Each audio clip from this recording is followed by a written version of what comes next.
Money is more powerful. টাকার পাওয়ারটা এত বেশি না, টাকাওয়ালা যেখানে যাবে সেখানেই তাদের দাম সবার আগে।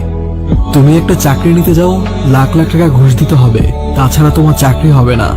তোমার আকাশ সমান যোগ্যতা থাকলেও যদি তোমার কাছে টাকা না থাকে, কোনো মূল্য নেই সেই যোগ্যতার। কেউ তোমায় সম্মান দিতে জানবে না। ওই যে বললাম, টাকাই সব। তুমি বিয়ে করতে যাও, আগে বলবে জামাই কি করে, টাকা পয়সা কেমন। যদি বড় বড় বিল্ডিংওয়ালা হয় তাহলে আলহামদুলিল্লাহ, আর যদি টাকা না থাকে বেকার হয় তাহলে বলবে আমার মেয়েকে এখন বিয়ে দিব না।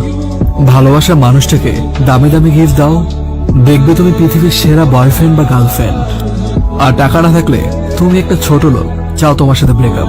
তুমি হাসপাতালে যাও, টাকা থাকলে তোমার সিট সবার আগে, আর টাকা না থাকলে নিচে পড়ে থাকলে কেউ ধরবে না। তুমি পরিবারের বড় সন্তান, টাকা না দিলে বলবে আমার ছেলেটা কোনো কাজের না। তুমি শ্বশুরবাড়িতে টাকা খরচ করে যাও, দেখবে সবাই কি সম্মান দিবে।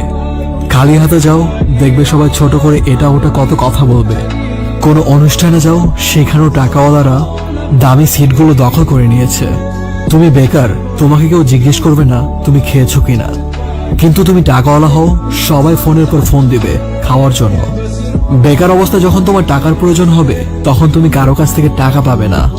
কিন্তু তুমি টাকাওয়ালা হও, দেখবে সবাই ফোন দিয়ে বলবে টাকা লাগলে বলিস। কারণ ওই যে একটাই, টাকার পাওয়ারটা আসলেই অনেক বেশি। তাই টাকার পেছনে ছোট, দেখবে মানুষ তোমার পিছনে ছুটবে। এটাই বাস্তব।